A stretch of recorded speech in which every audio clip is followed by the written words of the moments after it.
Dios les bendiga en estos momentos. Yo quisiera que busquemos la palabra del Señor en Isaías capítulo 6. En esta hora vamos a estar predicando bajo el tema el llamado de Dios en medio de la crisis. Como les dije, el texto clave de hoy va a ser Isaías capítulo 6, versículos del 1 al 13, y lo leemos así, en el nombre del Padre, del Hijo y de su Santo Espíritu. En el año en que murió el rey Usías, vi yo al Señor sentado sobre un trono alto y sublime, y sus faldas llenaban el templo. Por encima de él había serafines, cada uno tenía 6 alas, con 2 cubrían sus rostros, con 2 cubrían sus pies, y con 2 volaban. Y el uno al otro daba voces diciendo: Santo, Santo, Santo, Jehová de los ejércitos, toda la tierra está llena de su gloria. Y los quiciales de las puertas se estremecieron con la voz del que clamaba, y la casa se llenó de humo. Entonces dije: ¡ay de mí, que soy muerto! Porque siendo hombre inmundo de labios y habitando en medio de pueblo que tiene labios inmundos, han visto mis ojos al Rey Jehová de los ejércitos. Y voló hacia mí uno de los serafines, teniendo en su mano un carbón encendido, tomado del altar con sus tenazas, y tocando con él sobre mi boca, dijo: he aquí que esto tocó tus labios, y es quitada tu culpa y limpio tu pecado. Después oí la voz del Señor que decía: ¿a quién enviaré? ¿Y quién irá por nosotros? Entonces respondí yo: heme aquí, envíame a mí. Y dijo: anda y di a este pueblo, oíd bien y no entendáis, ved por cierto, mas no comprendáis, engruesa el corazón de este pueblo y agrava sus oídos y ciega sus ojos, para que no vean con sus ojos ni oigan con sus oídos, ni su corazón entienda, ni se convierta y haya para él sanidad. Y yo dije: ¿hasta cuándo, Señor? Y respondió él: hasta que las ciudades estén asoladas y sin morador, y no haya hombre en las casas, y la tierra esté hecha un desierto, hasta que Jehová haya echado lejos a los hombres y multiplicado los lugares abandonados en medio de la tierra. Y si quedare aún en ella la 10ª parte, esta volverá a ser destruida. Pero el roble y la encina, que al ser cortados aún queda el tronco, así será el tronco, la simiente santa. Hagamos una oración de comienzo. Padre, en estos momentos te quiero dar gracias por tu misericordia, por tu amor, porque nos permites, Señor, predicar esta palabra, Señor, con libertad. Padre, conforme a como tú quieras que sea predicada en esta hora, te pido que esta palabra sea de bendición para los que la escuchen, Señor, y para aquellos, Señor, que la escuchen en línea, Señor, sean bendecidos en forma especial. En esta hora clamamos para que no sea yo, sino seas tú, Señor, el que ministre a través de esta palabra. En el nombre de Jesús. Amén. Quiero comenzar hablándoles un poco de lo que conocemos de Isaías. Como muchos de nosotros, Isaías tuvo un padre que se llamaba Amós. Su esposa la conocían como la profetisa. Eso está en Isaías 8:3. Tenía 2 hijos, uno se llamaba Sear Yasud y Maer, y el otro era Maer Salel Hasbat. También a Isaías se le conocía como el 5º evangelista por sus influencias proféticas entre los 2 testamentos. Isaías era el profeta más citado en el Nuevo Testamento y su ministerio duró por más de 50 años entre 4 reyes del Reino del Sur. Yo entiendo que Isaías era un hombre educado en ciencias políticas, ya que tenía cargos y acceso e influencia entre la corte y la realeza de Judá. Esto nos da un punto de contacto con el personaje de Isaías y nosotros. Él tenía responsabilidades como todos nosotros. Pregunto, ¿a quién no le gustaría tener un ministerio tan exitoso como este? Entiendo que muchas veces ponemos a los héroes de la fe en la Biblia ajenas a nuestro contexto, en relación a nuestras responsabilidades, a nuestra vida diaria.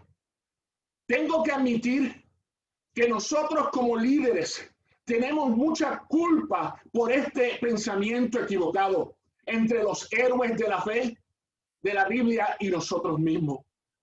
Escuchemos lo que dice la Biblia sobre los hombres y mujeres de la fe en Hebreos capítulo 11, versículos 39 y 40. Y lo leo así. Y todos estos, aprobados por testimonio de la fe, no recibieron la promesa, proveyendo Dios alguna cosa mejor para nosotros, para que no fuesen perfeccionados sin nosotros. Los creyentes del Antiguo y del Nuevo Testamento serán glorificados junto con nosotros. No solo somos uno en el cuerpo de Cristo con todos los que están vivos, sino que también somos uno con todos los que ya han vivido. Todos somos necesarios para ser perfeccionados en Él.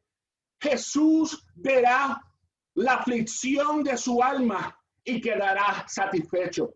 Isaías 53, 11.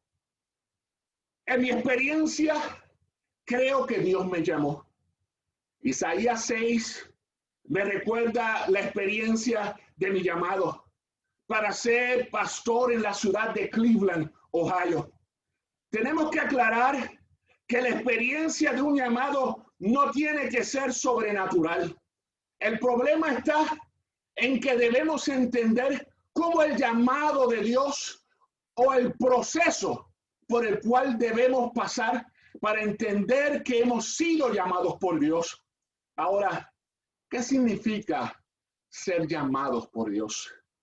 Primero, significa una demostración de su amor. Segundo, significa que es una iniciativa de Dios.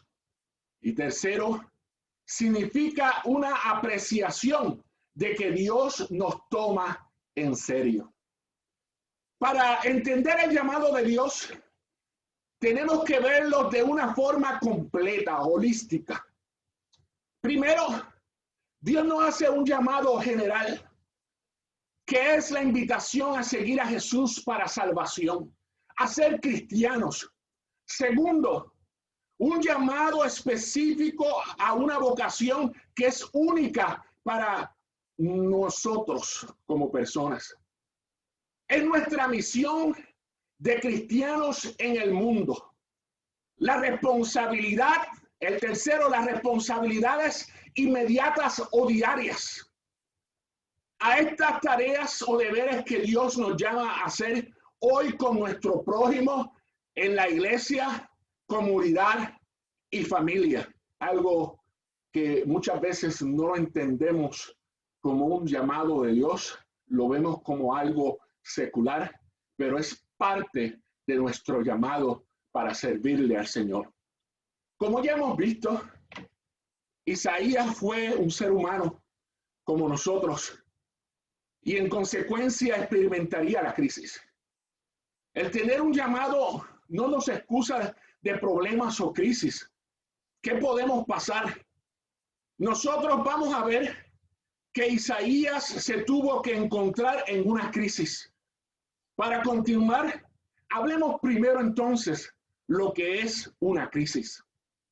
June Hunt, en su libro 100 claves bíblicas para consejería, nos define la crisis como cualquier evento inestable y crucial en que ocurre algún tipo de cambio. Por ejemplo, crisis en economía, crisis de edad o crisis personal. También Gary Collins, en su libro Christian Counseling, A Comprehensive Guide, la define como un punto de inflexión que generalmente no se puede evitar. Asimismo, la describe que puede ser esperada o inesperada, real o imaginaria, existente o posible. La mayoría de las crisis, hermanos, llegan rápido y luego se van. Cada cual maneja la crisis de forma diferente. Jorge Maldonado, en su libro titulado Intervención Pastoral en Situaciones de Crisis de Familia, nos dice algo muy importante que tenemos que entender. No podemos confundir la crisis con un problema, una tragedia o una emergencia. No todos los problemas nos llevan a una crisis, o una tragedia no necesariamente conduce a una crisis o se deriva de ella. Gary Collins, como mencioné anteriormente, nos dice que hay al menos 4 tipos de crisis, todos los cuales se mencionan en la Biblia. El primero es crisis accidentales o situacionales. Estas ocurren cuando hay una amenaza repentina, un evento disruptivo o una pérdida inesperada. La crisis de desarrollo es la segunda. Esta ocurre en el curso del desarrollo humano normal e incluyen eventos como mudanzas a otro país, jubilación o la muerte de un familiar. Quiero decirles que yo me jubilé hace 2 años y no fue una decisión fácil. Tercero, la crisis existenciales. Estas son luchas que ocurren cuando las personas se ven obligadas a enfrentarse a preguntas inquietantes sobre sí mismas. Como ejemplo, ¿quién soy yo? Estoy seguro que muchos nos hemos hecho la pregunta, aunque sabemos quiénes somos, nos hemos hecho esa pregunta. ¿Cuál es el propósito de mi vida ahora? A veces cosas pasan y nos tenemos que preguntar, ¿dónde estamos parados? ¿Cuál es nuestro próximo paso? Y como cuarto, las crisis nacionales o comunitarias. Estas se extienden más allá de los individuos para involucrar a grandes grupos de personas. Los ejemplos incluyen las crisis de tornados o terremotos. El problema, hermanos, de la crisis es que podemos experimentar a menudo síntomas físicos, confusión, sensación de pérdida, impotencia y falta de control. Ahora, ¿cuál era la crisis de Isaías? Yo voy a nombrar unas cuantas. Hermanas, para poder entender esta crisis de Isaías y en realidad la de todo el pueblo de Judá, tenemos que analizarla según lo que conocemos de la vida de Isaías y la del pueblo. Ahora, en esta hora vamos a partir desde el punto de vista cronológico descrito en Isaías capítulo 6, versículo 1, que nos dice: en el año que murió el rey Usías. Eso también se encuentra en Segunda de Crónicas, capítulo 26, versículo 23. Esto nos indica una visión de Isaías que pudo haber pasado antes de la muerte de Usías o después de la muerte de Usías, pero en el año en que él murió. Hablemos unos puntos que podríamos considerar importantes en cualquier crisis. Primer punto. Tenemos que entender que antes de la muerte de Usías, él contrajo lepra por haber pecado contra Dios. Y habitó leproso, dice la Biblia, en una casa apartada, por la cual fue excomulgado de la casa de Jehová. Segunda de Crónicas 26, 21. Aunque Usías tenía la marca del pecado en su carne, la Biblia nos muestra en Segunda de Crónicas 26, que Usías creó buenas reformas, se hizo famoso y altamente poderoso, construyó torres, abrió cisternas, se consideró amigo de la agricultura y construyó máquinas de guerra. Yo lo considero que estaba avanzado en ciencia, agricultura y con armamentos de guerra. Tenía un gobierno estable, hermano, y respetado hasta que pecó. Esto tuvo que traer una crisis nacional a todo el pueblo, incluyendo a Isaías. Segundo punto. Por este pecado, su hijo Jotán se le dio a cargo en la casa real para gobernar al pueblo de la tierra. Es bueno aclarar que Jotán, su hijo, entró como gobernante y no como rey durante el tiempo de la enfermedad de Usías.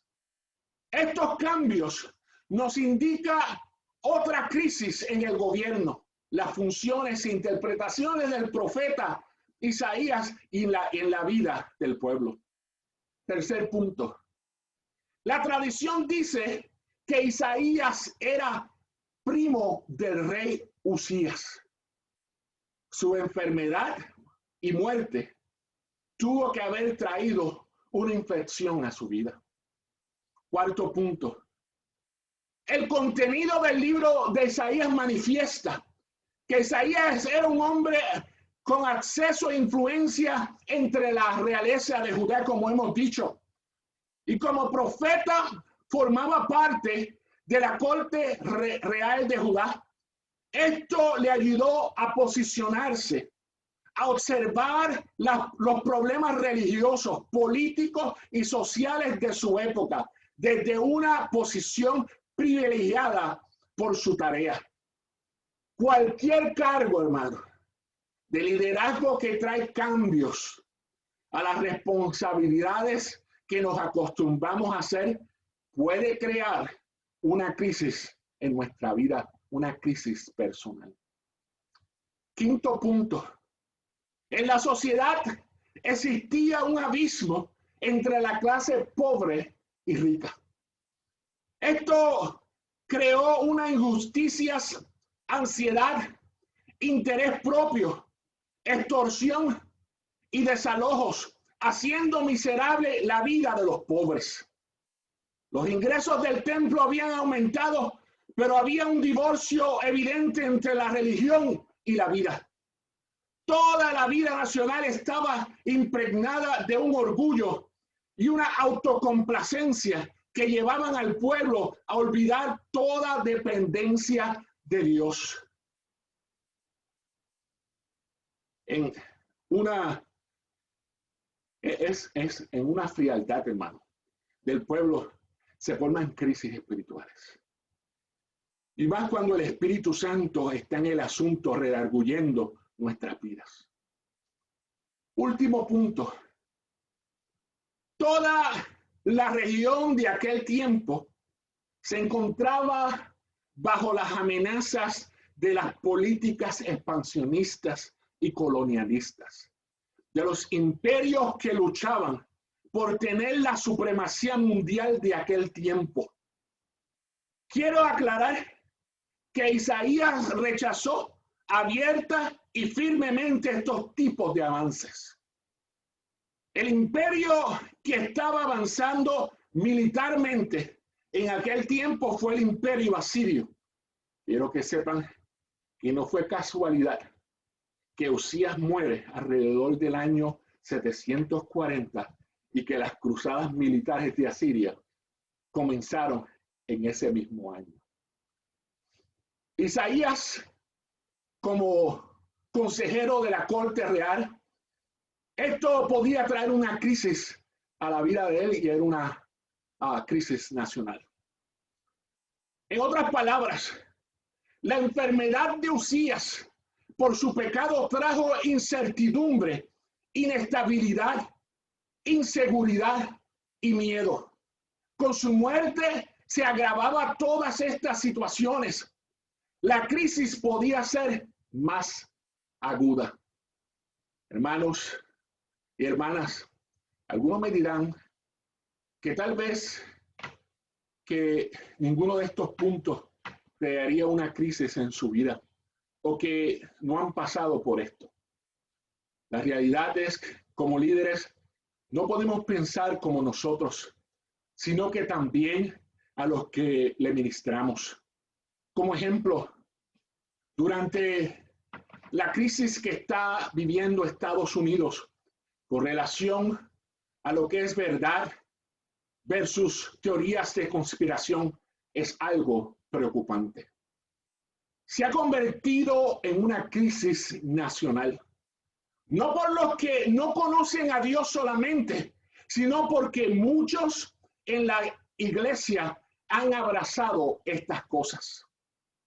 Ya en algunos altares no se tiene claro la verdad, no puede obtenerse mintiendo. O sea, que se repiten las mismas mentiras en los altares. O el bien no puede obtenerse cometiendo el mal. O sea, que no les importa romper con procesos de orden constitucionales para llegar a la violencia. Y por último, tenemos que entender que la justicia exige rendición de cuentas. No se hacen las cosas sin pensar las consecuencias. Cuando pasan estas cosas, hermanos, los líderes que quieren continuar con la verdad se les hará más difícil y hasta unos se atemorizarán de hablar la verdad porque otros tienen una verdad supuestamente alternativa. El problema de la posmodernidad, hermano, se ha agudizado. La verdad no se debe conectar a un partido político, sino con Jesucristo. La verdad siempre 100%, no 99%. El engaño mezcla la verdad con la mentira. Esto nos lleva a entrar en una crisis nacional y personal. Ahora, la mejor respuesta, hermano, en medio de cualquier crisis, es buscar la presencia de Dios para ver su gloria. Isaías hizo lo correcto. Llegó al templo. Esto me acuerda la palabra de Dios en el Salmo 84:10, cuando dice, porque mejor es un día en tus atrios que 1000 fuera de ellos. Escogería antes estar a la puerta de la casa de mi Dios que habitar en las moradas de maldad. Aquí no hay punto de comparación. Ahora, nosotros tenemos que entender que la gloria de Dios es revelada a nosotros en el Cristo crucificado y resucitado. Nosotros también hemos experimentado su gloria. Aleluya. Necesitamos llegar a la presencia de Dios. Isaías, en esta visión, ve la santidad de Dios. Cuando los serafines proclaman repetidamente, Santo, Santo, santo Jehová de los ejércitos. Toda la tierra está llena de su gloria. Isaías 6:3. A través del texto, cuando se usa la descripción de Dios como Jehová de los ejércitos, la Biblia Dios habla hoy y la Nueva Versión Internacional la traduce como el Señor Todopoderoso. Una indicación clara para Isaías que Dios tiene todo bajo control, aún en medio de las diferencias políticas, la frialdad, la falta de amor entre los unos a los otros, teorías de conspiración y divisiones. Dios sigue siendo soberano.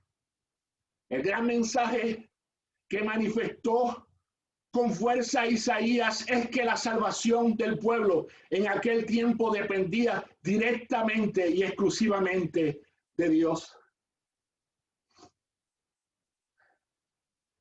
Nosotros debemos como iglesia considerar lo mismo. Isaías necesitaba tener una confianza para ver su crisis y la crisis nacional, para poder vencerla. Él necesitaba saber que esto no es a través del poder o alianzas políticas y militares. La liberación nacional es prerrogativa divina, no es el producto de la sagacidad política humana, ni el resultado de las estrategias políticas. Esto se ve cuando Isaías ve la gloria de Dios sentado en el trono alto y sublime y que sus faldas llenaban el templo. Repito, Isaías describe en esta visión a Dios como Jehová, Dios de los ejércitos o el Todopoderoso. Esto le indica que Dios todavía reina sobre toda la tierra y no tenía que preocuparse de las amenazas del imperio asirio o de los otros eventos antes mencionados que traen crisis a cualquier vida, incluyendo a Isaías. En nuestro estado actual, hermano, de incertidumbre en el gobierno de Estados Unidos, esto debe traer esperanza para el que sigue en control. Trae esperanza para entendiendo que Dios sigue en control sobre los elementos negativos del mundo. Dios sigue siendo soberano. El llamado de Dios en medio de la crisis es claro. No es un sistema político que va a liberar a la iglesia, sino cuando aceptamos a Jesucristo de corazón en nuestras vidas. Jesús mismo dijo en Juan 14:6, yo soy el camino y la verdad y la vida, y nadie viene al Padre sino por mí. También la Biblia enseña en Lucas capítulo 9, versículos 57 al 62, que en una ocasión Jesús llamó a un hombre que estaba en una crisis por perder a su padre.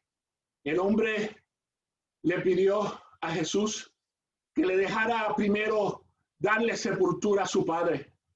Jesús le contesta, deja que los muertos entierren a sus muertos y tú ve y anuncia el reino de Dios. Lucas 9:60.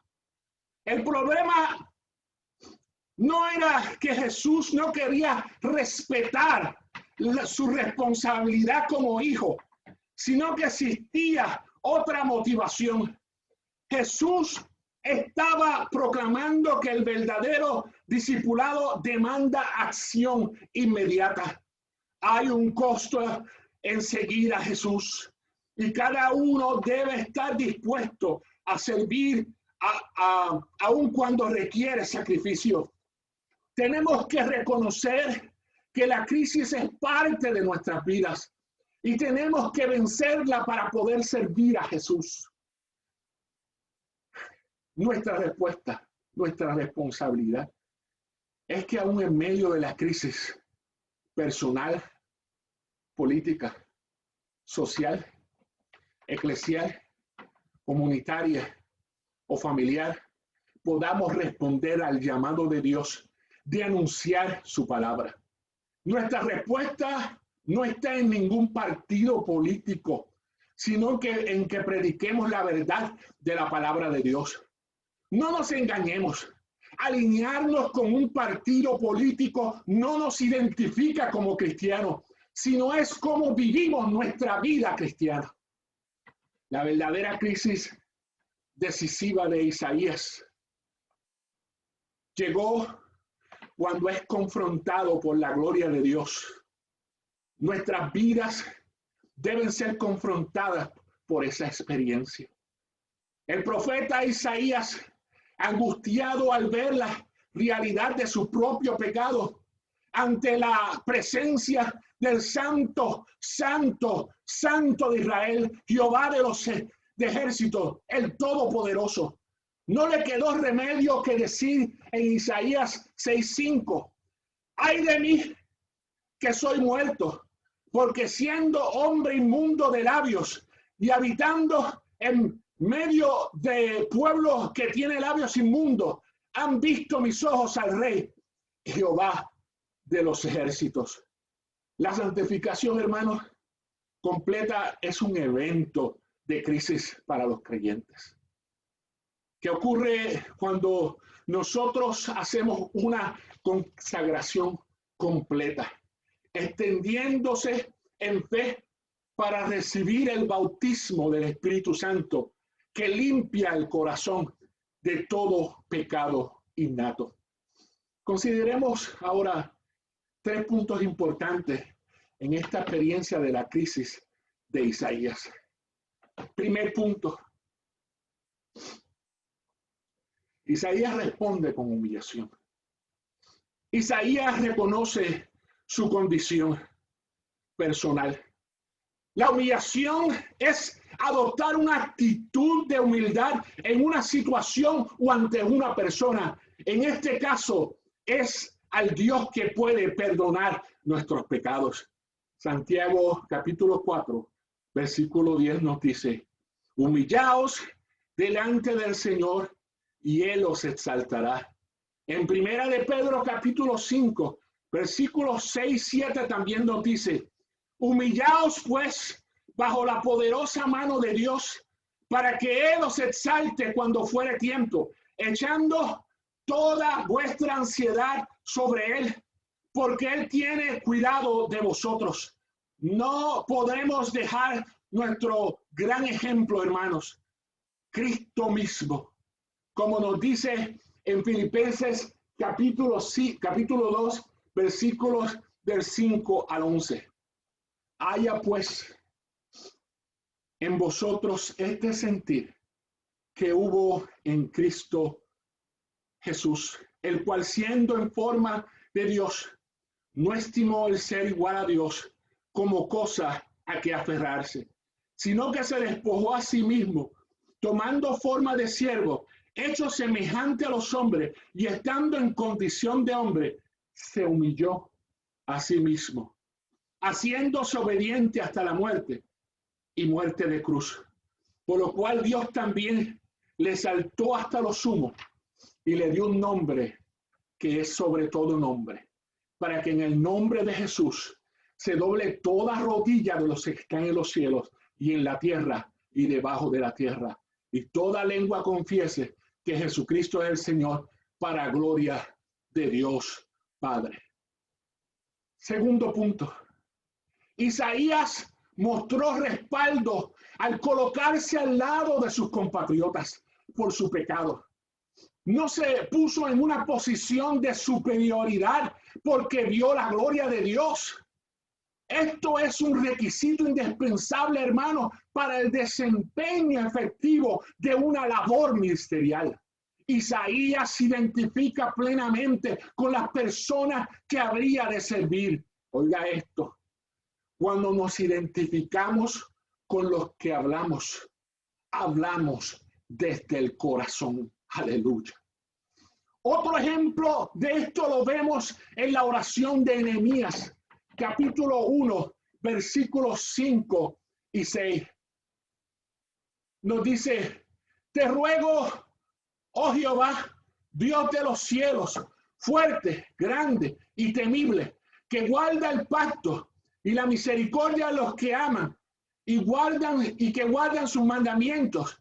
Esté ahora atento su oído y abierto sus ojos para oír la oración de tu siervo, que hago ahora delante de ti día y noche por los hijos de Israel, tu siervo, y confieso los pecados de los hijos de Israel que hemos cometido contra ti. Sí, yo y la casa de mi padre hemos pecado.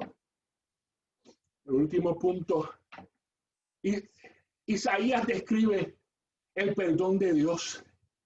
En la vida de Israel, aún en el cristianismo, la santidad es requerida por Dios porque nos separa a una vida para Él. Sin embargo, Isaías es el que realmente señaló la naturaleza moral de la santidad. Oiga esto. Al usar el vocablo impuro en vez de profano para caracterizar la pecaminosidad, acentuando su vida o su sentido moral y ético más que el significado ritual. Esta experiencia, hermano, de Isaías es un testimonio de la oración que se describe en Segunda de Crónicas, capítulo 7, versículo 14. Dice: humillaré mi pueblo, sobre el cual mi nombre es invocado, y orare, y buscare mi rostro, y se convirtieren de sus malos caminos, entonces yo iré desde los cielos y perdonaré sus pecados y sanaré su tierra. Esto es importante para llevar el mensaje de Dios con relevancia y respeto. El mensaje no es de nosotros, sino que es dado a nosotros por Dios mismo a través de su palabra. Para hacerlo necesitamos someternos al poder de Dios por encima de uno mismo. Es difícil de entender un mensaje que no es aceptado ni comprendido o aún experimentado profundamente. Nuestro mensaje cobra entonces más sentido y no la crisis. La Biblia nos aclara cuál es nuestro mensaje en 2 de Corintios capítulo 5, versículos 18 y 19. Y todo esto proviene de Dios, quien nos reconcilió consigo mismo por Cristo y nos dio el ministerio de la reconciliación. Que Dios estaba en Cristo reconciliando consigo al mundo, no tomándoles en cuenta a los hombres sus pecados, y nos encargó a nosotros la palabra de la reconciliación. Tenemos que predicar a tiempo y fuera de tiempo, con crisis o sin crisis. Para concluir, quiero describirles cómo los japoneses escriben la palabra crisis. La pronuncian Kiki. Ellos le escriben con dos símbolos. El primero significa peligro y el segundo significa oportunidad. Los japoneses siempre intentan buscar formas para algún beneficio ante situaciones dificultosas. Por eso hace mucho sentido que le escriban de esta forma. Por otro lado, Isaías experimentó el llamado de Dios en medio de una crisis. Para nosotros es un momento de acercarnos a Dios y buscar su gloria, donde podemos entrar en una crisis personal, a una oportunidad de humillarnos, solidarizarnos con nuestro pueblo y recibir el perdón de Dios. Dios le bendiga. Oremos. Padre, en estos momentos te doy gracias por esta oportunidad que tú me has dado de predicar tu palabra. Señor, permite que haya sido de bendición y que tu Espíritu Santo Señor, toque los corazones de los que oigan este mensaje. Señor, si hay alguien que no te conoce, que pueda, Señor, entregar tu corazón a ti. Y así también, Señor, cualquiera que te sirve, sea afirmado a través de esta palabra. Te damos las gracias en el nombre de Jesús. Amén y amén.